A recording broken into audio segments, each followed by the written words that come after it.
avid boxing fan. He loved the sport.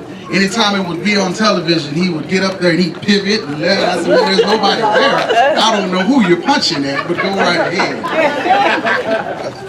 One interesting characteristic about that was I never saw him get as excited for a heavyweight bout as I did for an Olympic boxing tournament, you know, or the Golden Gloves tournament. He seemed to be more excited about the tournament boxing than he did the main event championship fights. And you know, the main event has the lights and the glamour and the celebrities and all this, and you know, the tournaments just seem to be two guys going at it, and then they fight, and then they go out and they fight again. So one day I asked him, I said, Big Daddy, why is it that you seem to be more excited and more enthralled for a tournament that nobody else really cares about?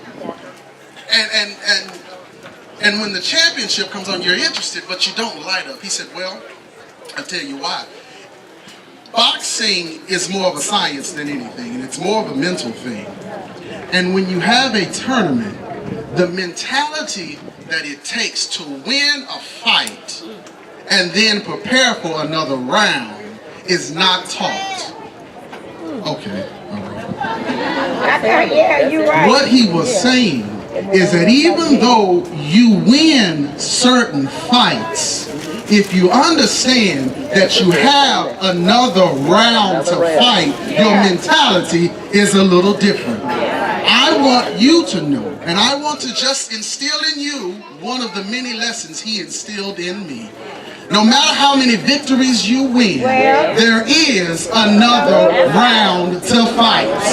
We may have a black man in the White House, but they are killing black boys on the street every day. There is another round to fight. We have a woman that was Secretary of State and wants to be the head of state, but state by state, women are still getting paid less for the same amount of work as a man. There is another round to fight. Until we pull our children out of that pipeline to prison that we call an education system and put them on the pathway to prosperity, there's another round to fight. Thank you for our Lipscomb Way, but until this is the new Black Wall Street, there's another round to fight. Thank you so much.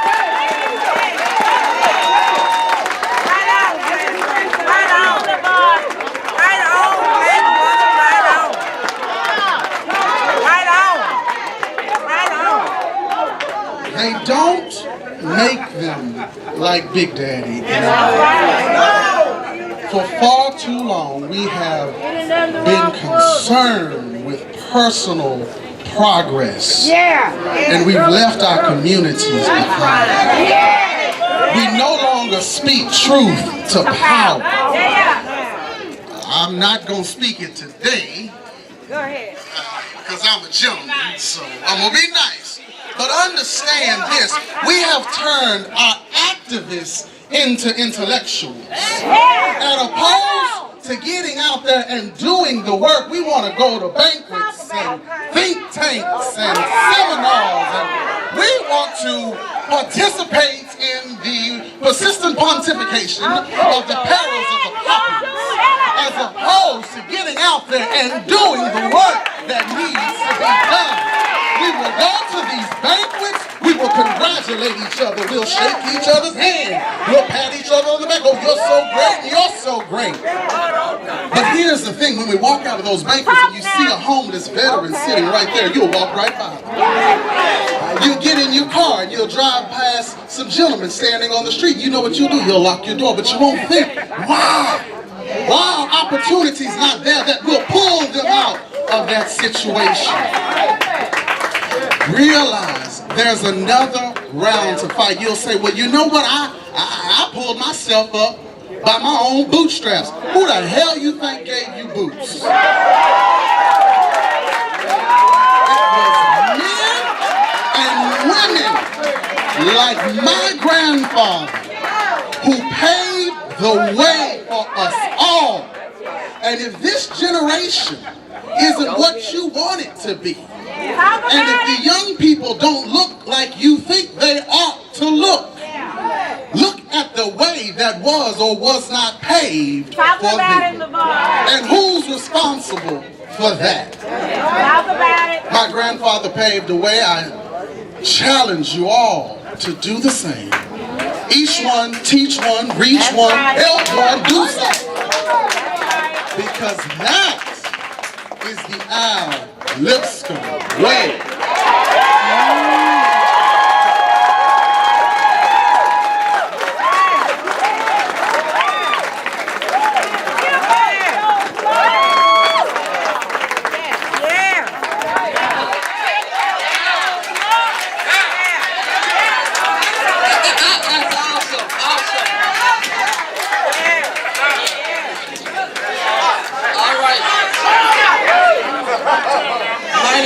Mighty good. We want to make sure.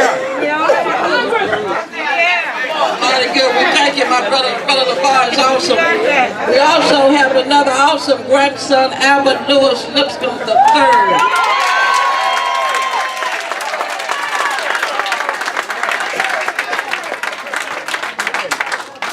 Good morning, everybody. Well, I'm the youngest cousin, so I might not have as much knowledge as the older guys.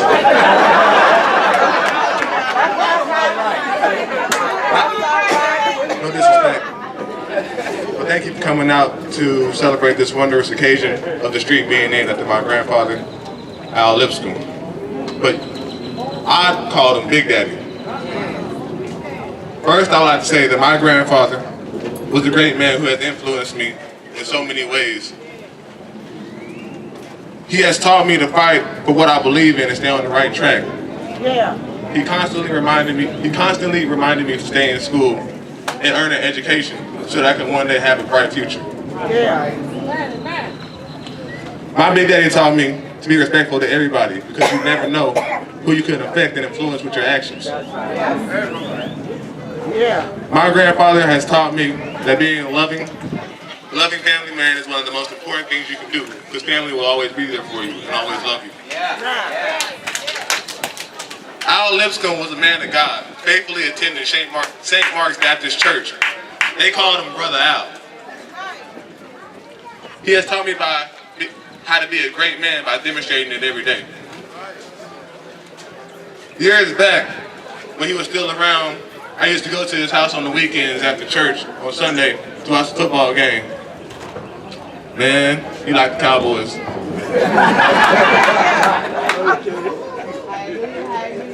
Every time something bad happened, he was like, God ziggity. I was like, it happens sometimes. And then on Saturdays, he would just watch those old westerns. He loved John Wayne. I just sat there and watched it with him.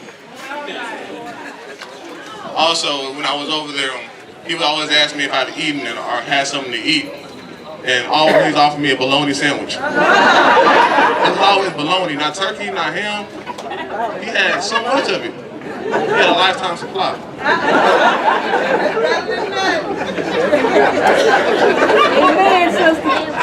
Plus, he always came dressed to impress. He had a tie for every occasion. For business, for meetings, for work. I swear he even had a tie for dinner if you would have asked him. My granddad has inspired me to one day become a politician.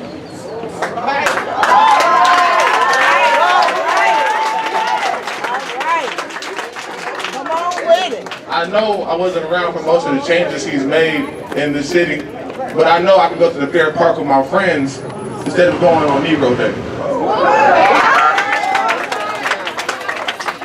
He's helped pave the way for me to live a great future. He's always told me to work hard to accomplish what I want. And I have worked hard, and next year I'll be attending Georgetown University to help.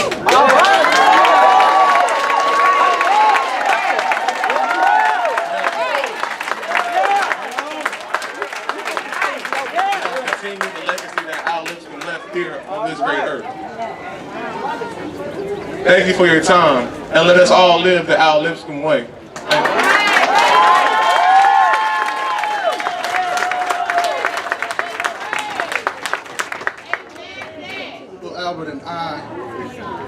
again together want to thank you. And we also would like to give you an opportunity to say thank you to our family. If the Lipscomb family, if my family, if you could all stand, please. So many people have talked about the sacrifice that it takes to have someone in public service. We have a lot of elected officials and public servants here today. I think it's important that as you are following your dreams and doing what you want to do, that you never forget that there are people at home that love you, they miss you, they would do nothing or want nothing but to spend time with you. And this family, our family, shared such a wonderful, inspirational leader, character, statesman with this city. And so I want to say thank you, and I think you guys would want to say thank you as well. But something tells me you could do better than that. We know had it not been for our Lipscomb, what would this city look like? You know what's going on in Florida, and Trayvon Martin, and Eric Garner. Our Lipscomb fought. Our Lipscomb faced death threats. And when some of you turned your back, his family was there to rub his back and always had his back and kept him encouraged. Some people today are going to pat him in the same places that they stabbed him, but that's okay. His family was always there. Speak so well. that he could be there. Amen. Speak well. Thank you. Remain standing, please. Remain standing. Albert, thank you very much for your wonderful comments and congratulations. That's right. With respect to going to college. Thank you very much. Georgetown. Thank you, my brother. Keep up the good way. Keep up the Lipscomb way. Hallelujah. Thank you, my brother, for your wonderful comments. Let's stand. We want to stand, remain standing because we now have Sister Lovey Lipscomb, the Queen, and she's on the program. It says she's going to talk about my honey. Hallelujah. And so I tell you what, you got to, if you're going to live together, you need to work together. Am I lying? If you're going to live together, you need to work together. So that's exactly what she has done in order to not only benefit the family, but to benefit us. I'm going to give you this mic right here. Just right here in the center. You just help me right on and get up here in the center here. Hallelujah. This is the queen of the family. That's the queen of the family. Let's give a hand. The queen of the family.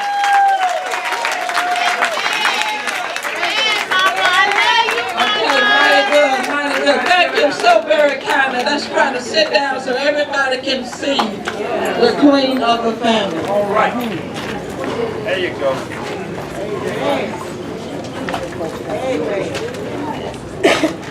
Let's move around so everybody can see.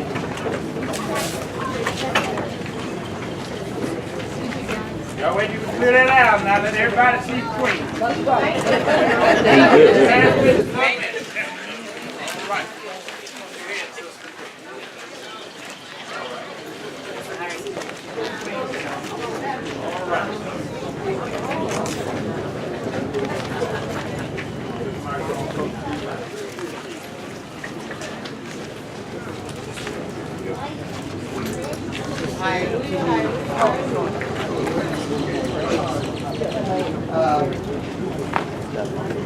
I'm just so overjoyed today. Give me a little time. Take your time. I'm so full right now. Yeah. And my reflections are going to be short and sweet. And I had to write a few things down because I don't want to forget this little few things that I have to say. It's been 3 years and 9 months. And since he's been gone, he's been missed by me very dearly. And we call each other honey. And that meant we sweet to each other. And sometimes we would have something of getting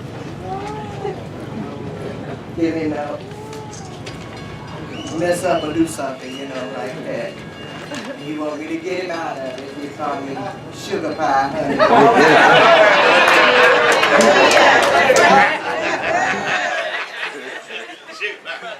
And we went through a lot together. Amen.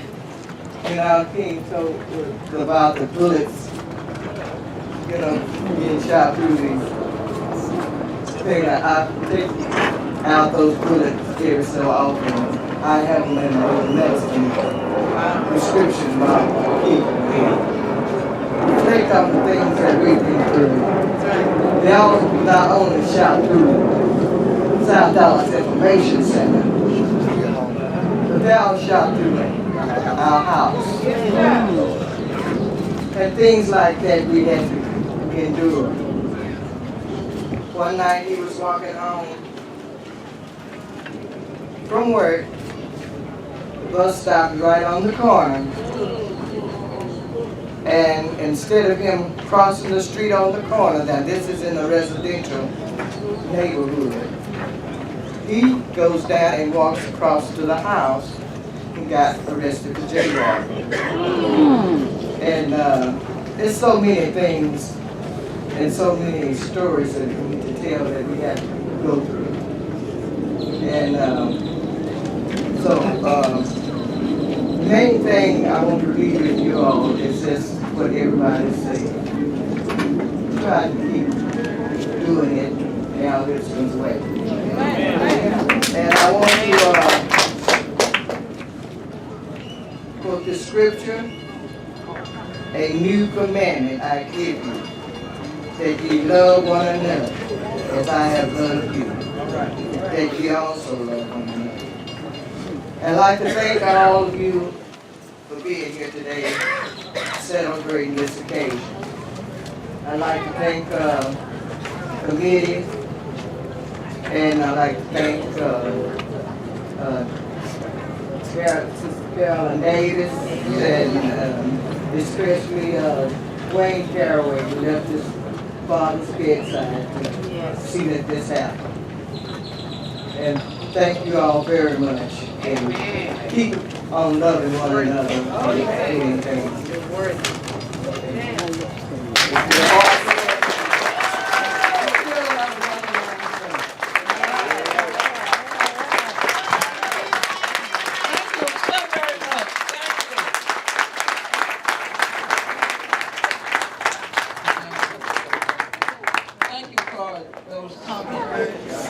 Hallelujah. Hallelujah. Cigar. The police. Okay, we're going to leave that alone right now. Oh, yeah. Oh, yeah, that was a terrible policeman by the name of Cigar.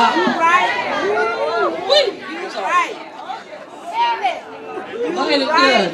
Mighty good. Do we have any committee members who are here who pulled together the committee? Who pulled together the program, and equally as important, who worked also with Council Member Davis and Council Member Caraway to make this happen? Do we have any members of that committee who? I saw Sister Youngblood, I see Lavette and Ava. Do we have any more who are here? Okay, all right. Let's move on, let's move on, let's move on. We now have one of our best poets. I would say, not just in this city, but really one of our best in the country. This brother writes well. He's been one of our drummers, but many times that we're not familiar with him when it comes to open mic and doing great poetry. So he has a poem that he has written, and we want him to come on forward. Leo Hassan, come on, my brother. Let's give him a hand. Come on. Can I do without the arts? Can I do without the arts? Thank you, Dan. My Caribbean-born grandfather spoke the Queen's English like he was a true Brit, proudly pronouncing every syllable and consonant clearly and loudly It was he who encouraged me to write and perform spoken word poetry. Of course, without the colorful language, that had to go. But there would always be rhythm in my flow. Now lately I find myself writing what I call tribute poetry. Poems to celebrate the lives of the dearly departed who have had an influence on me, either artistically, musically, or maybe because of their commitment to a political philosophy. I have written poems to Malcolm, Martin, Marcus, Medgar, Marvin, Miles, and that's just the M's. The poems that I pen with some difficulty are the ones about those personalities that had connected to me personally. And this morning I'm here to share one of those poems dedicated to my pal. His name was Al.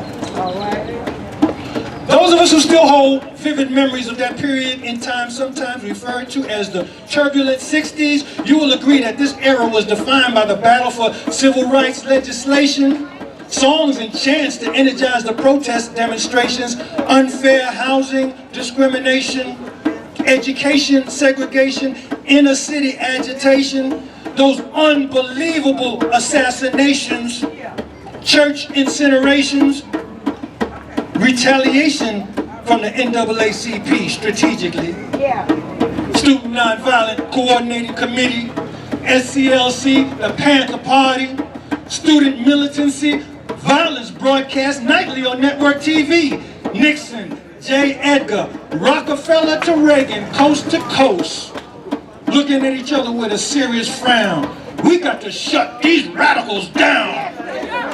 And so they did. So they thought. Then the 70s came in, and I came into Dallas too. An enthusiastic college kid looking for something positive to do. After my classes out in Highland Hills were through, I went to Bishop College, y'all. Folks told me South Dallas is where it's at. So I hopped on that 44 Lancaster bus, and I told the driver, drop me off at Forest in Oakland, please. Oh yeah, baby, that was my kind of scene. The closest thing to Harlem that I had seen. Black Chamber of Commerce, Block Partnership, the Green Parrot, Big Jim's Pool Hall, Graham's Barbershop, the clothing boutiques, the beauty salons. Ooh, I smell chicken and barbecue. I smell somebody burning some good weed, too. So, I'm walking down Pennsylvania Avenue, and I see this wood frame house, 2810, South Dallas Information Center. So I walk in, and I hear this voice saying, what can I do for you? I said, my name is Leo. He said, my name is Oscar Blow. And then I see this poster on the wall. Al Lipscomb for mayor. I said, mayor of where?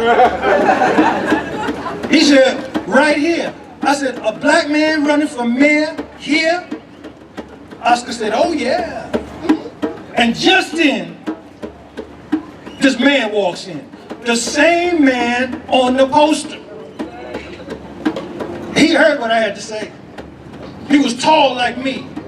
And when he shook my hand, I felt this incredible energy. He handed me a stack of voters' registration cards and another stack of campaign flyers. And he said, let's go. Now, remember, I had only met this man 30 seconds ago. So off we went, door to door. And I had never done anything like this before. And the campaign was fierce. Although Al did not win, still thousands of residents were now registered to vote that had never voted before. And a new political movement was born, the People's United Front. Al Lipscomb was a powerhouse on top of all incidences of injustice, unfair housing, employment discrimination, neighborhood neglect, police misconduct. student expulsions, oppression of the poor, even boycotted the racist South African exhibit at Fair Park. He challenged city hall policies as no one had ever done before. And every few weeks, we would see him on the local news. Al Lipscomb escorted from city hall chambers due to disruptive behavior. But you know what? If the city leaders and the city management was not coming correct, we would hear the lion roar!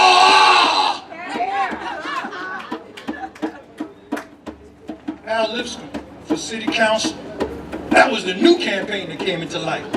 The community got busy doing what it needed to be done. Organized, mobilized, and guess what? Al Lipscomb won! And he never lost that fire. He never got soft. We watched him go toe-to-toe with every man who tried to be too much of a boss. And when the powers that be thought that his political career had been smeared, that railroaded conviction was overturned, and his reputation was cleared. We shall forever honor this courageous, outspoken warrior.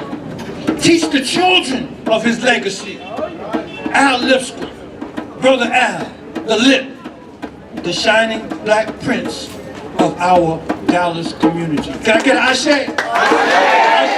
Ms. Lipscomb and the Lipscomb family and friends for giving me the opportunity to talk about Mr. Lipscomb. Mr. Lipscomb was a very, very good friend of mine. Mr. Lipscomb helped us in my business. Yes, sir. One of the reasons I'm still on Hardwood and Brand for 38 years was because of Mr. Lipscomb. Yeah. Our property that we own on Interstate 45 that was in the floodplain. And I went to Mr. Lipscomb and I said, Mr. Lipscomb, this property we have in the floodplain and we need a field permit. Now it usually take about a year to 2 years to get a field permit. Mr. Lipscomb got it for us in 6 months. And it was not his district. We got it in 6 months.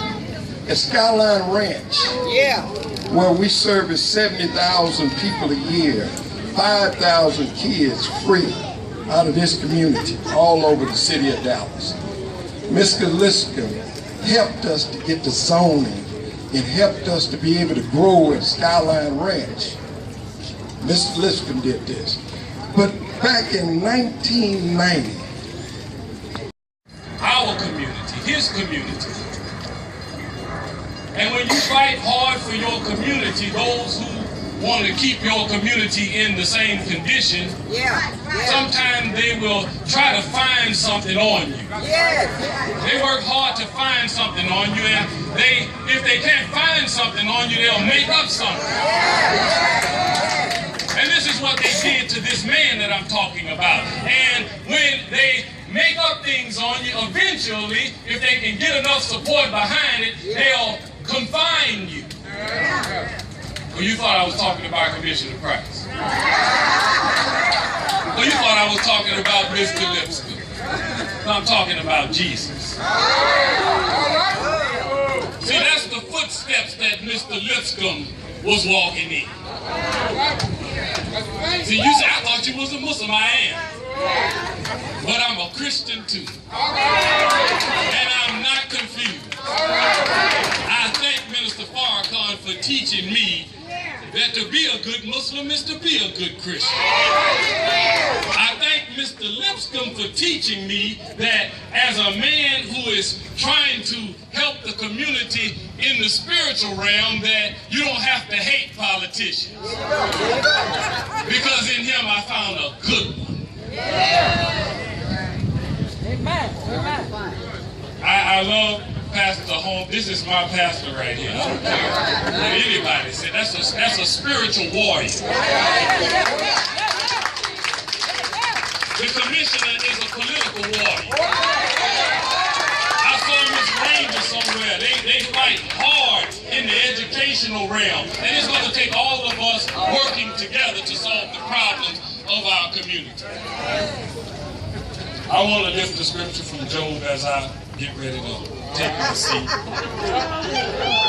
The sons of God came to present themselves before God. Yeah. And Satan came also with them.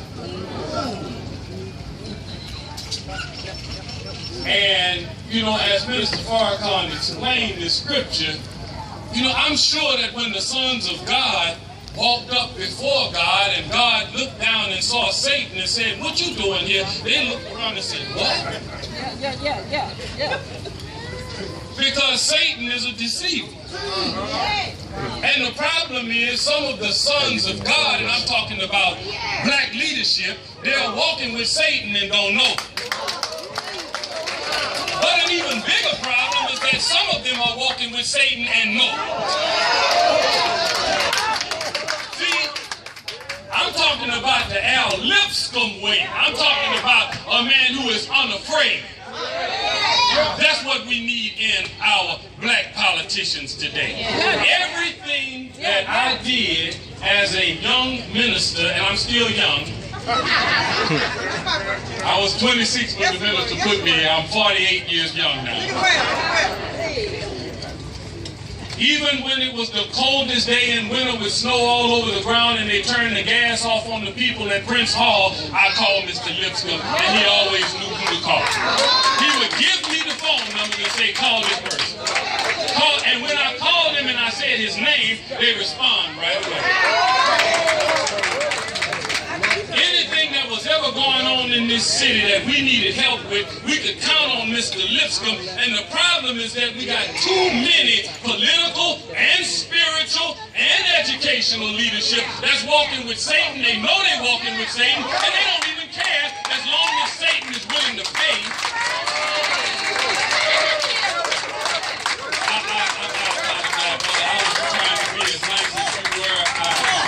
I'm not always as eloquent in speech. Is he coming down there? He said, "That's all right, my mama is glad." We had a program we started at the mosque with 30 brothers. And each one of those brothers took a bag of fruit that had an apple, a banana, and an orange in it, and they sold 100, 200, or 300 bags every day in the morning. Yeah. 100 bags. Some of them had just gotten out of jail. Some of them were homeless and had just come off the street. $1 for a bag. That's right. They sold 100 bags or more a day. Yeah. 30 brothers doing that, that's 3,000 bags a day. That's 15,000 bags a week. Not weed, I said, that's 15,000 bags a week. Because some of them were selling weed and worse before they came to the program. If you do that for 50 weeks out of a year and take off 2 weeks, that's 750,000, and I'm telling you, they grossed over $2 million in the first 2 years of the program, and then somebody downtown came up with the idea that we needed a panhandling law. They never could get that kind of madness through with Mr. Lipscomb there, because he understood what was being attacked. Young people had a summer program where they were making money. Young brothers. See, there are some good things going on in the community, and sometimes when people don't like it, they come up with laws and ordinances. And you need people like Mr. Lipscomb to fight. They said it was a panhandling law. They wanted to stop those final call newspapers from waking people up. So I'm thankful for Mr. Lipscomb. As I take my seat, the Honorable Minister Louis Farrakhan came to the city of Dallas and he taught me a very valuable lesson. We were sitting at dinner in the hotel room, and I was nervous. I didn't know. I said, "Brother Minister, we have one of our pioneers, our warriors, that the enemy has come." I said, "The enemy has come against." And they have him on confinement at home. I said, and it would just mean a whole lot, Brother Minister, if you could just call. And he I want to go and visit my brother. You get his information, call and get permission, and I want to go and visit him. And he got all of the security team, you know, when the minister rolled, he got 5, 6 cars, 2 big trucks, you know. He need better security than the president. And we weaved our way through the community until we got to the home, and Mrs. Lipscomb and family and everybody, they just greeted everybody and treated everybody so nice. The minister sat there, he was like he was at home. Yeah, that's right. There you were. And the valuable lesson that I learned is that the minister never asked me, did he do it? Was it true? Was it false? It didn't matter. And when you have people that's working hard for you and the enemy comes out and they want to come up with charges, and even if they do find something, you don't throw away a good man who did great work for you just because he did one thing right. I want us to always remember that. And then the minister said, I want to come back tomorrow and have a... He started feeling at home. You know how you get somewhere and the people are so full of love that you just feel like you're at home? And he came back the next day and invited just the black press, because we know that the Dallas Morning newspaper, they like to lie a lot.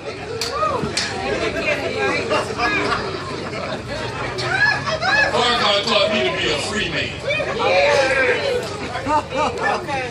That's why I love Mr. Lipscomb, because he would say what needed to be said. We all know. And it's been a long time since we had some leadership that are some city council chair flipper overs.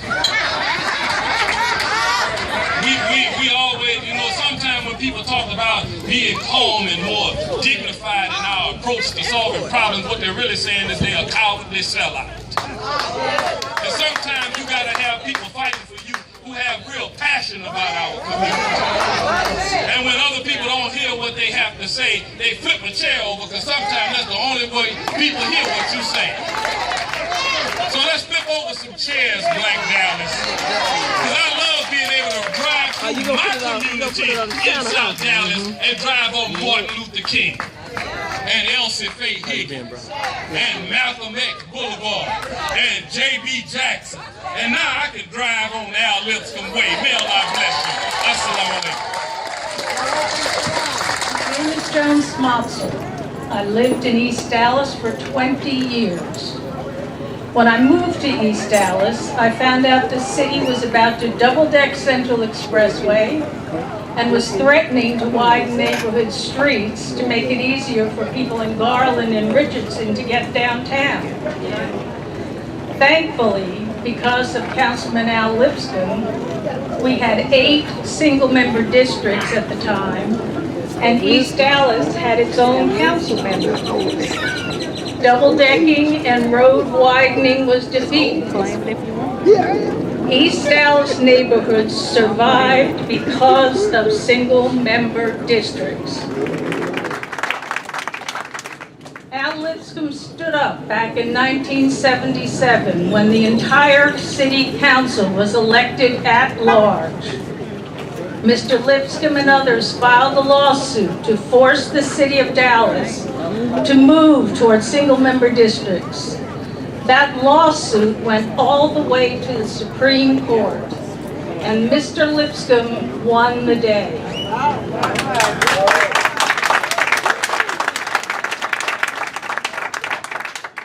Because of Councilman Lipscomb, the city of Dallas was forced to reconfigure the council to reflect 8 single-member districts and 3 at large. For the rain, the sunshine, and the